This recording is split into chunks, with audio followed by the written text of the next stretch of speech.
시청자 여러분 안녕하십니까? 저는 CMB 대전방송 구자근의 사랑과 세상의 진행을 맡은 구자근입니다. 구자근의 사랑과 세상, 오늘 초청할 손님을 먼저 소개하도록 하겠습니다. 이분은 충남도민과 끊임없는 소통을 통해서 신뢰를 쌓고 그 신뢰 속에서 화합과 단계를 도모하는 새로운 충남호의 선장이십니다. 강한 충남, 열정의 충남, 미래의 충남을 새롭게 구상하고 계시는 민선옥이 충남도청 안희정 지사를 모시겠습니다.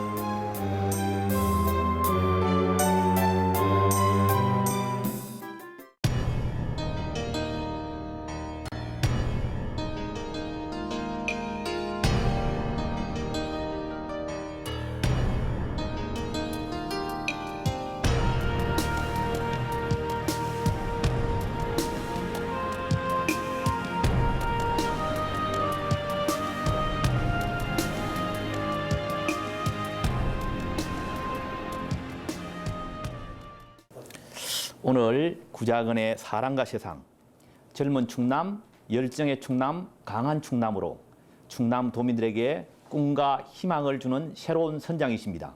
우리 안희정 충남지사님을 모셨습니다. 지사님 안녕하십니까? 네, 안녕하세요. 이렇게 바쁜 시간에 이 인터뷰에 응해주셔서 감사합니다. 아유, 제가 감사드립니다. 예, 먼저 우리 시청자들을 위해서 인사 말씀 한번 부탁드리겠습니다. 예. CMB 애청자 여러분 안녕하세요. 저 충남도지사 안희정입니다. 오늘 이렇게 CMB 애청자 여러분들과 함께 재미난 시간을 갖게 되어서 즐겁게 생각합니다. 여름더위가 이제 시작되고 있습니다. 애청자 여러분 모두 건강에 유념해 주시길 바랍니다. 그 지사님, 벌써 우리가 취임하신 지가 1년이 넘었습니다. 민선 5기 1년을 지나시면서 많은 감회가 있을 것 같은데요. 그 감회를 우리 시청자들을 위해서 한번 말씀해 주시죠. 예, 사실 제가 다들 아시다시피 공직으로서의 첫 한 해를 보냈습니다. 많은 보람도 있고 많은 공부도 한 시간이었다 이렇게 생각합니다. 도민 여러분들이 지난해 저를 선택해 주시고 그래서 많은 분들이 젊은 도지사가 당선되어서 많이 놀라시기도 했습니다. 젊은 도지사를 선택했던 여러분들의 선택이 어떤 젊은 도지사가 너무 세게 막 몰고 가서 불안감을 들이지 않으려고 노력했습니다. 안정적으로 지난 선배 도지사님들의 업무들을 잘 연속적으로 이어받으려 노력했습니다. 사실 대통령이 바뀌든 아니면은 도지사가 바뀌든 우리 도민이 삶이 어디 바뀌는 게 아니거든요. 그런 점에서 연속성을 잘 유지를 해 나가는 것이 저희 첫 번째 늘 조심스러운 대목이었고요. 두 번째로는 그래도 또 저는 안희정 아닙니까? 저희 때에는 또 저희 민선 5기 도지사로서 저희 시대에 또 과제가 있고 제가 또 취하는 방식과 도정 리더십에 또 변화는 있을 거라고 생각을 합니다. 이러한 변화를 제 임기 내의 꾸준한 시간의 축적의 결과로서 좀 보여드리고 좋은 도정의 성과를 내려고 그렇게 노력하고 있습니다. 우리 지금 지사님이 말씀하시는 거 우리 도민들이 다 느끼고 계시는 건데, 지사님 만약시 지난 1년을 되돌아볼 때 점수를 매긴다면 한 몇 점이나 스스로 매기시겠습니까? 글쎄요. 너무 높이 매기면 높이 먹여서 사람이 겸손하지 않다 이러실 거고 너무 낮추 매기면 또 자신감이 없나 보다 이렇게 생각하실 것이고 사실 열심히 하고 있습니다. 도민 여러분. 다만 지난 1년을 봤을 때 무엇보다도 가장 이제 마음이 좀 아픈 때가 많습니다. 역시 공직자로서의 길이 참 마음 아픈 순간이 많구나. 지난해 태풍 곰파스가 불어왔습니다. 그중에 태안에 화훼단지를 운영하는 한 분을 만났는데 그분이 저한테 울면서 얘기하세요. 저 야반도주라도 해야 돼요. 이거 비더더서 한 비닐하우스인데 장미꽃 화훼단지였습니다. 그분한테 뭘 이렇게 좀 도와드리고 싶은데 사실은 이런 자연재해에 따른 개인의 재산상의 피해에 대해서 직접적으로 보조를 해드릴 수 있는 정부 예산의 근거가 없습니다. 제가 정치를 할 때는 좋은 세상 만들고자 이런 생각으로 저도 정치를 시작했는데 정치와 행정, 국가의 힘만 가지고는 좋은 세상이 다 안 만들어지는 것 같습니다. 그렇게 낙담하고 좌절해 있는 분들한테 좋은 기도 좀 해주십시오. 사람은 결과적으로 그 어떤 샘솟는 어떤 자기의 의지와 낙관이 있어야 되는데 그분들한테 어떤 힘이라도 다 동원해서 도와드리고 싶은데 그걸 매번 못 해드리는 것이 저로서는 굉장히 고통스럽고 힘든 일입니다. 예. 그 작년 도지사가 되면서 그 충남 도내 각 시군들을 일일이 돌아다니신 걸로 알고 있습니다. 그리고 또 트위터나 또 우리 개인 홈페이지를 통해서 도민들과 많이 소통하려고 애쓴 걸로 알고 있습니다. 특히 이러고 보니까 그 우리 여성 지지자 분들의 인기도 많았었고 또 우리 도민들의 인기가 많이 있습니다. 우리 인기의 비결, 이 매력의 비결 어디에 있다고 생각하십니까? 잘하라고 처음 하는 사람 격려해 주시는 거겠지요. 그렇게 생각하겠습니다. 예. 또 그리고 저도 알고 보면 그렇게 미운 짓은 안 합니다. 면 소재지 가면은 아무래도 어머님, 아버님 세대들이 많습니다. 저도 이제 40대 후반인데 20대 초반 친구들 보면 그냥 바라만 봐도 이뻐요. 근데 70대 전후의 그 아버님, 부모님 세대가 저를 보면 얼마나 귀여우실까. 입장 밖으로 생각하면 무조건 점수 따오는 것 같은데요. 예.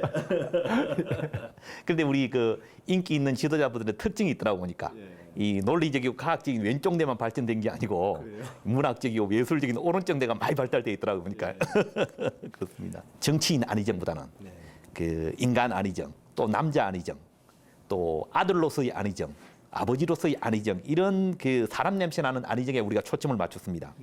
특별히 그 우리 지사님 그 부모님께서는 일찍부터 그 오블리스 노블리제를 직접 실행하신 분을 알고 있는데 어떻게 부모님에 대해서 말씀 한번 해주시죠.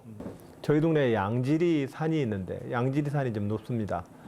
아버님이 하루는 등산 가자고 그래서 이제 뭐 등산이래야 뭐 지금처럼 뭐 막 이렇게 마크 유런하고 이런 뭐 기능성 복장이 있습니까? 그냥 동네 추리닝 입고 쫓아가는 건데. 근데 박하사탕을 하나 두어 개 제 주머니에다 넣으시더니 이제 산에 가자고. 그러니까 나중에 목마를 때 사탕 먹으라고. 근데 이렇게 저 들판을 가로질러 소롱리와 호남고속도로를 가로질러서 저희 동네에서 보면 그리고 양지리산 입구를 가야 되는데 그럼 바로 질러 가면 되는데 아버님이 소롱리 이쪽에 있는 그 산 어기서부터 이렇게 돌아서 이렇게 양지리산을 가는 거예요. 그래서 아버님 이쪽으로 가면 바로 저 산 입구인데 왜 그렇게 가요? 그랬더니 야, 저 들판에 사람들 일하는데 우리 저 산에 간다고 한가한 소리 하고 다니면 일하는 사람들이 얼마나 그렇겠냐. 일하는 사람들 생각을 해야지.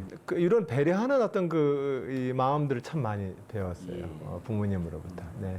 제가 보기엔 지금 봐서는 아주 얌전하고 미남이시고 이 전혀 그럴 것 같지 않으신데 당시에 그 제가 어느 책을 보니까 희한한 학생 또 말썽장이 학생 싸움 대장이라는 얘기가 있었습니다. 우리 여기에 대해서 말씀 한번 해주시죠. 아마 이제 말썽쟁이라는 것은 고등학교를 2번이나 이제 제적을 당하다 보니 그런 일이 그렇게들 평하시기도 할 터인데 예 지금 부모 돼서 생각하니까 부모님이 어지간히 걱정하셨을 것 같아요. 아 예. 사실 제적 말이 좋아서 그렇지 그것은 태학입니다. 지사님 많은 충격도 받으실 텐데 부모님도 충격 많이 받으실 테고. 아마 부모님이 충격을 많이 받으셨겠죠. 예. 네. 제가 대전에서 고등학교 1학년을 다녔는데 대전의 남대전고등학교가 첫 번째 학교였습니다. 보문산 자락에 있죠. 바로 옆에 이제 청란여고가 있고. 근데 1학기를 마치고 그해 여름방학 2학기 들어갈 때쯤 돼서 이제 학교를 그만둬야 했습니다. 아시다시피 그 1980년은 5.18 광주항쟁이 일어났고 이 군사 신군부의 군사 정변이 있었습니다. 예. 이제 그랬던 시점이었는데 저는 그때 그것이 옳지 않다고 생각했습니다. 예. 그 헌법에 법률에 따라서 대통령 되는 법이 있는데 갑자기 군인 하던 분이 힘으로 대통령 되는 건 옳지 않다고 생각했습니다. 그건 좀 모욕감을 느꼈습니다. 그래서 이제 그게 옳지 않다고 이제 얘기를 하고 뭔가 이렇게 좀 데모라도 하고 이래야 된다고 생각을 했는데 그러던 와중에 어쨌든 그 이리저리 그 대학생 복학생 형들이나 이렇게 좀 연루돼 가지고 저도 같이 잡혀 들어가서 저는 이제 고등학생이랑 훈방됐는데 학교 생활은 더 할 수 없었죠. 하여튼 그래 이래놓으니까 부모님이 얼마나 속이 터졌겠어요. 그 아직도 기억이 선명한 게 지금 이제 중구청이 있죠. 중구청 그 대전시 중구청 보건소 자리가 옛날 거기가 기무부대였나? 기무부대였습니까? 보안사. 그 지하실로 잡혀갔더랬습니다. 그 마당에서 부모님이 나를 붙들고 울었던 장면이 눈에 선해요. 그래서 지난번 작년에 취임식 때 우리 어머님한테 어머니 저기 기억나요? 네.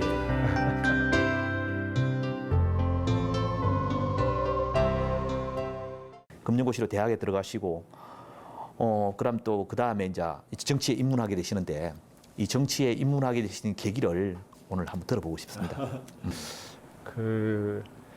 하여튼 뭐 한 2년 정도 고등학교를 이제 두 번째 고등학교는 서울의 성남고등학교 그에 이제 학교를 그만두고 집에 갔더니 아버님이 가을쯤 돼가지고는 아버님이 극약을 딱 갖다 놓고 너 학교 또 갈래? 아니면 이거 뭐 같이 먹고 죽을래? 그러시는 거야. 이 자리에서 같이 죽자는 거야. 그래가지고는 어떻게 아버님이 그렇게 나오는데 그래서 예 아무데나 그렇게 갈게요. 그래가지고는 이제 얼른 주소를 옮겨가지고 서울로 이제 그 두 번째 학교를 갔어요. 대방역 앞에 있는 성남고등학교가 제 두 번째 학교였는데 3월달 입학을 해서 6월 4일날 날짜도 기억나요. 6월 4일날 부모님이 올라오셔서 성남고등학교 그때 담임 선생님이 안승학 선생님이신데 그 선생님 앞에서 이제 교무실 가서 도장을 찍고 나오면서 이제 부모님 또 왕또 울었죠. 두 분 다. 아이고 이 자식 앞으로 뭐가 달라고 그러면서 근데 이제 그렇게 해서 사회운동을 하려고 쭉 다녀봤는데 아이 고등학교도 안 졸업하고 나 이제 17살 먹은 사람이 어디 가서 뭐 할 게 없어요. 그 당시 퇴계로 오가 있는 제일교회 박경규 목사님 거기에 이제 노동야학 같은 것들도 기웃거리고 뭐 이제 다녀보는데 뭐 사회운동이라고 어디 발붙일 데가 없어요. 그러다가 이제 대학교 가서 이제 학생운동을 열심히 재밌게 했는데 87년, 88년도에 두 번 구속됐습니다. 두 번 구속되고 88년도에 이제 구속됐을 때가 이제 아주 혹독하게 이제 저의 실형기였습니다. 60 항쟁 이후에 구속이 되신 겁니까? 88년도에 그때 구속이 됐을 때는 남산에 있는 안전기획부에 한 달 동안 지하실에 잡혀 있었습니다. 한 달에 그건 뭐 구속 기간에 포함되는 것도 아닙니다. 한 달 동안 잡혀가지고는 그때 이제 주직원들이 한 7~8명이 동시 잡혀가지고 아주 제 인생의 실형기를 겪었죠. 그때 결과적으로 패배했습니다. 제 스스로가 조직의 책임자로서 조직을 지키지 못했고 패배했습니다. 그래서 나가면은 내 앞으로 다시는 지도자인 척 안 한다. 내가 가지고 있는 역량보다도 내가 너무 높은 책임을 져버렸구나. 그래서 민주화 운동을 하거나 좋은 세상 만들기 위해서 열심히 일하는 사람들 좀 돕기나 하자. 대신 열심히 도와야지. 열심히 도와야지. 이런 마음으로 이제 살아야 되겠다고 나와서는 83년부터 대학교 동창이었던 제 아내와 결혼을 해야 되겠더라고요. 그동안 오랫동안 한 6년, 7년째 햇수로 사귀었으니까 옷 바라지도 2년이나 있고 빨리 이제 시집장가 가야죠. 그래서 이제 집이 그 당시 어려웠어요. 그래서 그 장가 가는데 부모님이 저한테 도와줄 건 없었었고 제가 이제 은행돈 1,000만 원이라도 대출을 받아서 방 한 칸이라도 만들어야 이제 장가가 가야 되는데 돈 1,000만 원 어디서 누가 저한테 꿔줍니까? 직장이라도 잡아야 되는데 직장 잡을 때를 아무리 생각해봐도 국가보안법 2번 갔다 온 사람을 이 사회에서 받아줄 때는 없었어요. 그렇습니다. 그래서 통일민주당의 야당 의원의 비서관으로 소개를 받아서 일을 하게 됐습니다. 다 아시다시피 저는 김대중 노무현 두 분 대통령을 모셔왔던 것이 제 인생이고 청춘입니다. 그 두 분이 하려고 했었던 힘없고 가난한 자들을 위한 정치, 정의라는 이름, 그리고 민주주의라는 과제에 대해서 저는 그것을 더 실현시키고 싶습니다. 더 전진시켜내겠습니다. 과거의 민주주의는 독재자와 이 특권층을 청산하는 것이 민주화였다면 지금의 이제 민주화는 독재자 무찌르고 뭐 이거 하는 게 지금 민주화가 아니라 지금은 더 좋은 민주주의로 가야 합니다. 그 지금 이제 우리 지사님 말씀을 들어보니까 그 원칙과 소신도 확실할 뿐만 아니라 특별히 제가 오늘 느낀 것은 지사님이 마음도 열려 있고 또 생각도 열려 있다는 생각이 많이 듭니다. 예, 예, 그렇습니다. 우리 안희정을 말할 때 사실은 그 빼놓을 수 없는 한 사람이 있습니다. 노무현 대통령이신데요. 오늘 좀 마음 아프시더라도 말씀 한번 해주시죠. 그제 어떤 분이 트위터에다가 어머니 아버님들 트위터 하니까 갑자기 뭔지 모르시겠죠. 요새 서로 핸드폰으로 문자질 하는 거 있어요. 젊은 애들이 하는 게 있는데 저도 거기 껴서 합니다. 근데 그 트위터에 어떤 분이 노무현 대통령이 뭐라고 질문했더라? 노무현 대통령 앞으로도 모든 것에 당신 인생에서 노무현 대통령이 우선인가요? 라고 누구한테 저한테 물어봤어요. 그래서 저랑 노무현 대통령 제가 이제 강경에서 지난 선거유세 때 이제 노무현 대통령 기일이었어요. 그날이 전날이 기일이어서 제사 지내고 올라와서 그 다음날 유세를 하다가 이제 제가 연설하다가 울어버렸거든요. 근데 그 장면을 보고 이제 너무너무 감동을 했다면서 이제 글 쓰고 오면서 앞으로도 이제 당신 인생에서 노무현이 늘 이렇게 우선이겠느냐 이렇게 물어봤어요. 그래서 글쎄요, 뭐 이제 돌아가신 분인데 뭐 어떻게 우선이고 뒤가 어디 있습니까? 근데 분명한 사실은 저는 우리 아버님의 아들이고 그래서 아버님이 살아계시든 아니면 이제 또 어떻게 되시든 제 몸에 아버지가 있는 거 아니겠습니까? 예. 그런 점에서 제 정신과 제 정치 이력의 그 역사를 지울 수가 없지요. 예. 대통령이라는 엄청난 그 권력의 특권적 지위로부터 국민의 이웃의 모습으로 대통령의 자리를 내려놨던 분 아닙니까? 저는 그거에 대해서만큼은 우리 주권자인 국민의 역사로 봤을 때 대통령이 그렇게 저는 기억되었으면 합니다. 또 그런 것을 기억을 잘하고 가면 우리도 선진국으로 빨리 가는 거 아니겠습니까? 예. 그렇습니다. 네. 예. 자, 그리고 이제 또 한 명의 멘토가 더 계시죠.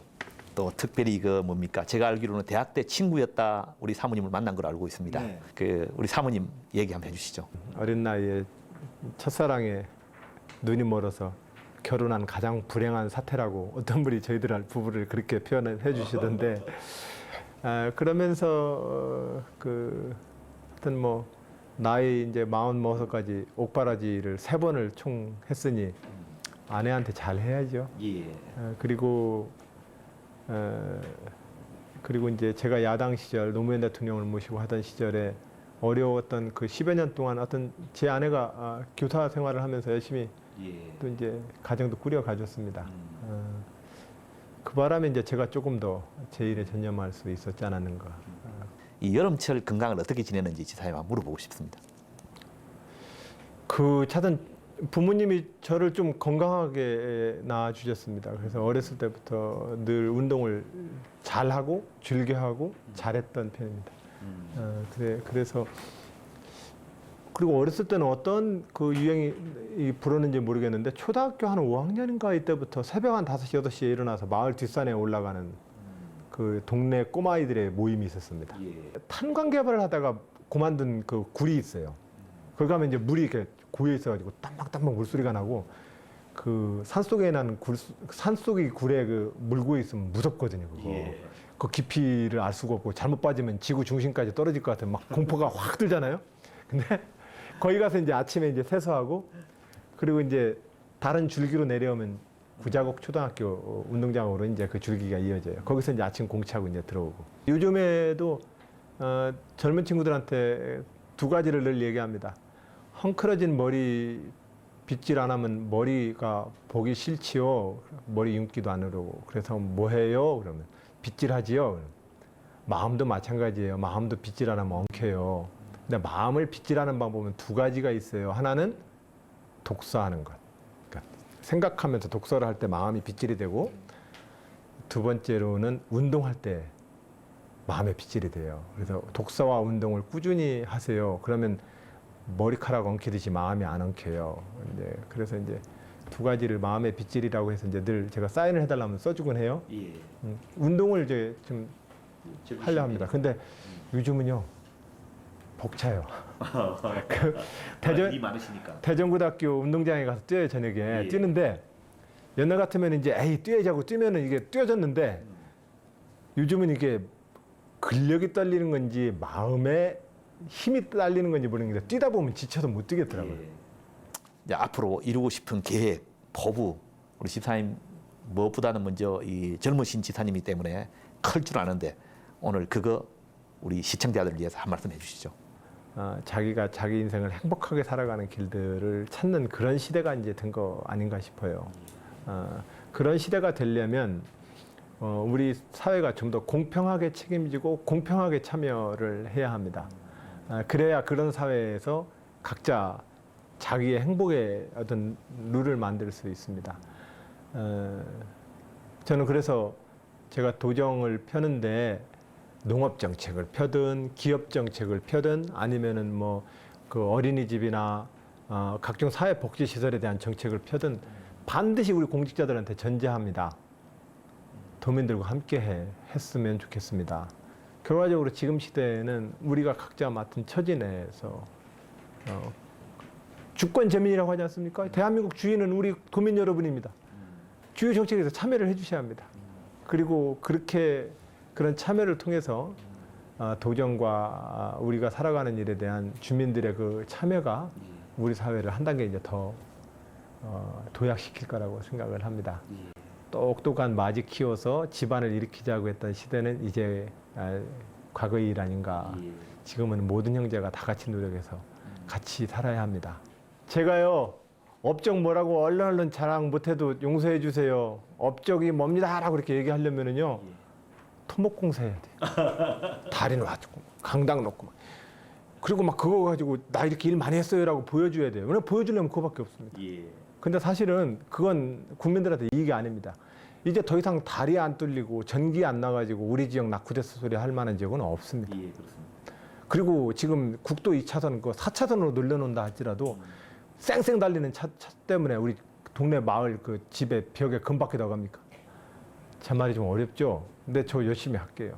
열심히 하는데 그런 걸로 이렇게 성과를 내려고 저 안 하려 합니다. 잘 판단해 주실 거라고 생각을 합니다. 그 얘기는 계속 응원해 주십시오라는 말씀입니다. 그런데 요즘 도민들이 똑똑해갖고 이 보이는 것보다 보이지 않는 것을 더 귀중히 여기는 도민들이 많습니다. 예, 저도 믿습니다. 시대가 이미 그 정도 됐고 우리 국민들이 그 정도 됐습니다. 네. 자, 열정이 넘치는 지도자, 늘 인생과 사람에 대해서 배려와 인정을 아끼지 않는 지도자, 원칙과 소신은 확실하되 정말 생각이 열려있고 마음이 열려있는 따뜻한 지도자, 우리 안의정 지사님을 오랫동안 우리 도민들께서 마음속에 간직해 주시면 감사하겠습니다. 오늘 이렇게 긴 인터뷰에 응해 주셔서 감사합니다. 고맙습니다. 감사합니다. 그럼, 네, 예. 예. 지사님의 오늘 우리 사인을 한번 받고 싶습니다. 출연에 대한. 예.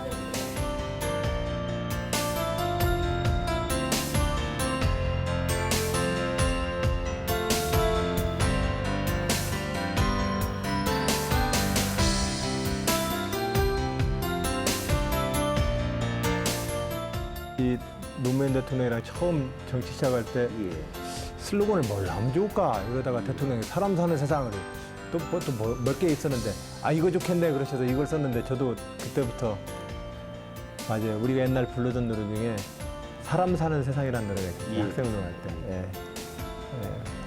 돈이 사는 것도 아니고 권력이 사는 것도 아니고 사람이 살아 세상을 만들자 이건데